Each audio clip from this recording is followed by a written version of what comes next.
എൻസൈക്ലോവിങ്സിന്റെ പുതിയൊരു വീഡിയോയിലേക്ക് നിങ്ങൾക്ക് ഏവർക്കും സ്വാഗതം. ഈ വീഡിയോയിലൂടെ നിങ്ങളുമായി ഷെയർ ചെയ്യുന്നത് ക്ഷേമ പെൻഷനുമായി ബന്ധപ്പെടുത്തിയുള്ള ചില പ്രധാനപ്പെട്ട അപ്ഡേറ്റുകളാണ് ഉൾപ്പെടുത്തിയിട്ടുള്ളത്. നമ്മുടെ വീഡിയോസ് ആദ്യമായി കാണുന്ന സുഹൃത്തുക്കളാണെങ്കിൽ ആദ്യമേ തന്നെ ചാനൽ ഒന്ന് സബ്സ്ക്രൈബ് ചെയ്യുക. അപ്പോൾ നമുക്ക് വിശദാംശങ്ങളിലേക്ക് അടക്കാം. മെയ് 25 മുതൽ വിതരണം ചെയ്യുമെന്ന് പറഞ്ഞിരുന്ന മെയ് മാസത്തിലെ ക്ഷേമ പെൻഷന്റെ വിതരണം മെയ് 26 ചൊവ്വാഴ്ച മുതൽ സംസ്ഥാനത്ത് ആരംഭിച്ചിരിക്കുകയാണ്.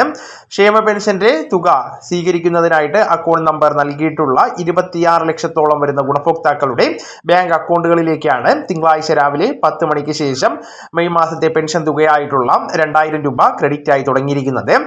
അക്കൗണ്ടിൽ പെൻഷൻ തുകയായിട്ടുള്ള 2000 രൂപ വന്നതിന്റെ ബാങ്കുകളുടെ മെസ്സേജ് ഒട്ടേറെ ഗുണഭോക്താക്കളുടെ ഫോണുകളിൽ ഇതിനോടകം തന്നെ എത്തിക്കഴിഞ്ഞു. ചിലർക്ക് അക്കൗണ്ടിൽ തുക എത്തിയാലും SMS മെസ്സേജുകൾ വരണമെന്നില്ല.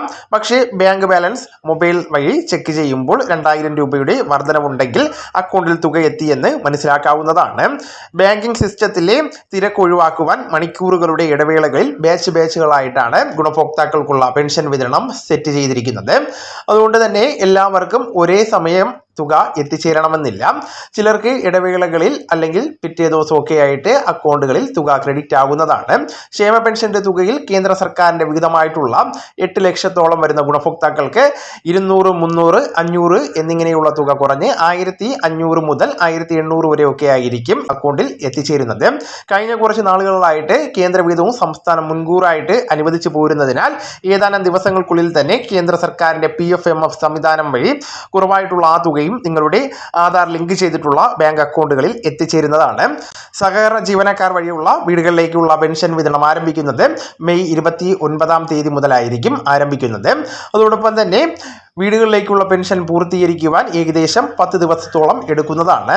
അതിനാൽ തന്നെ മെയ് അവസാനം തുടങ്ങുന്ന പെൻഷൻ വിതരണം ജൂൺ ആദ്യ ആഴ്ചകളിലും സംസ്ഥാനത്ത് ഉണ്ടാകുന്നതാണ്. 5ഓളം സാമൂഹ്യ സുരക്ഷാ പെൻഷനുകളും സർക്കാരിന്റെ ധനസഹായം കൊണ്ട് പെൻഷൻ വിതരണം ചെയ്യുന്ന 16 ക്ഷേമനിധി ബോർഡ് പെൻഷനുകളുമാണ് വിതരണം തുടങ്ങിയിരിക്കുന്നത്. എന്നാൽ മറ്റ് 2 പ്രധാനപ്പെട്ട പെൻഷനുകൾ ഈ മെയ് മാസത്തിൽ തുടങ്ങുന്നതിന്റെ അറിയിപ്പും ഇതുവരെ എത്തിയിട്ടില്ല. ഒന്നാമത്തേത് സ്ത്രീ സുരക്ഷാ പെൻഷനാണ്. മാസം 1000 രൂപ വീതം 35-നും 60 വയസ്സിനും ഇടയിൽ പ്രായമുള്ള BPL വിഭാഗത്തിലെ സ്ത്രീകൾക്ക് ലഭിക്കുന്ന സ്ത്രീ സുരക്ഷാ പെൻഷന്റെ വിതരണം ഫെബ്രുവരി, മാർച്ച് എന്നീ 2 മാസങ്ങളിൽ മാത്രമേ സംസ്ഥാനത്ത് നടന്നിട്ടുള്ളൂ. ഏപ്രിൽ മാസത്തെ പെൻഷൻ കുടിശ്ശികയാണ്. മെയ് മാസത്തെ പെൻഷനോടൊപ്പം തന്നെ ഏപ്രിൽ മാസത്തെ കുടിശ്ശികയും ചേർത്ത് 2000 രൂപയുടെ വിതരണം ഉണ്ടാകുമെന്നാണ് അറിയിപ്പ് ഉണ്ടായിരുന്നത്. സംസ്ഥാനത്തെ 16 ലക്ഷത്തിലധികം വരുന്ന സ്ത്രീ സുരക്ഷാ പെൻഷൻ ഗുണഭോക്താക്കൾ അപ്പോൾ ഈ ഒരു ആനുകൂല്യത്തിനായിട്ട് കാത്തിരിക്കുകയാണ്. എന്നാൽ ഇതുമായി ബന്ധപ്പെടുത്തിയുള്ള വിതരണത്തിന്റെ അറിയിപ്പിന്റെ കാര്യം ഇതുവരെ സർക്കാരിന്റെ ഭാഗത്ത് നിന്നൊന്നും തന്നെ വരാത്തതിനാൽ ഇനി ജൂൺ ആദ്യ ആഴ്ചകളിലായിരിക്കും സ്ത്രീ സുരക്ഷാ പെൻഷന്റെ വിതരണം ഉണ്ടാകുമെന്ന് പ്രതീക്ഷിക്കുന്നത്. അതുപോലെ തന്നെ കെട്ടിട നിർമ്മാണ തൊഴിലാളി ക്ഷേമനിധി ബോർഡ് പെൻഷന്റെ അറിയിപ്പ് വരുമ്പോഴും കൃത്യമായിട്ട് തന്നെ നിങ്ങളെ അറിയിക്കുന്നതാണ്. നിലവിലെ ഇതിന്റെ വിതരണം ആരംഭിച്ചിട്ടില്ല. ക്ഷേമനിധി ബോർഡ് ഓഫീസിൽ നിന്ന് ഇതുമായി ബന്ധപ്പെടുത്തിയുള്ള അറിയിപ്പുകളൊന്നും തന്നെ വന്നിട്ടില്ല.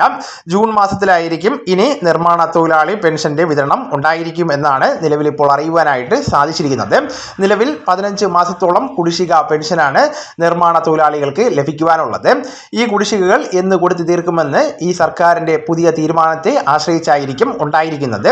ജൂൺ മാസത്തിൽ പുതിയ സർക്കാരിന്റെ ബഡ്ജറ്റ് അവതരിപ്പിക്കുന്നുണ്ട്. അതിലെ സാമൂഹ്യ സുരക്ഷാ ക്ഷേമ പെൻഷനുകളുടെ വർധനവും അതുപോലെ തന്നെ സ്ത്രീ സുരക്ഷാ പെൻഷൻ, നിർമ്മാണ തൊഴിലാളി പെൻഷൻ തുടങ്ങിയവയ്ക്ക് ഏതെങ്കിലും രീതിയിലുള്ള മാറ്റങ്ങളോ കൂടിച്ചേർക്കലുകളോ വരുത്തുമോ എന്ന് കാര്യവും നമുക്ക് അറിയുവാനായിട്ട് സാധിക്കുന്നതാണ്. അതോടൊപ്പം തന്നെ അതിനു മുൻപായിട്ട് ക്ഷേമ പെൻഷനുമായി ബന്ധപ്പെടുത്തി ഏതെങ്കിലും അപ്ഡേറ്റുകൾ വരികയാണെങ്കിൽ കൃത്യമായിട്ട് തന്നെ നിങ്ങളെ അറിയിക്കുന്നതാണ്. അപ്പോൾ ഈ വിവരങ്ങൾ നിങ്ങളുടെ സുഹൃത്തുക്കളിലേക്കും മറ്റ് ഗ്രൂപ്പുകളിലേക്കും കൂടെ ഷെയർ ചെയ്യുക. നമുക്ക് തുടർന്നും വിജ്ഞാനപരമായിട്ടുള്ള മറ്റ് വീഡിയോസും ആനുകാലിക വിവരങ്ങളുമായിട്ട് വീണ്ടും കാണാം. അതുവരെ ഗുഡ് ബൈ.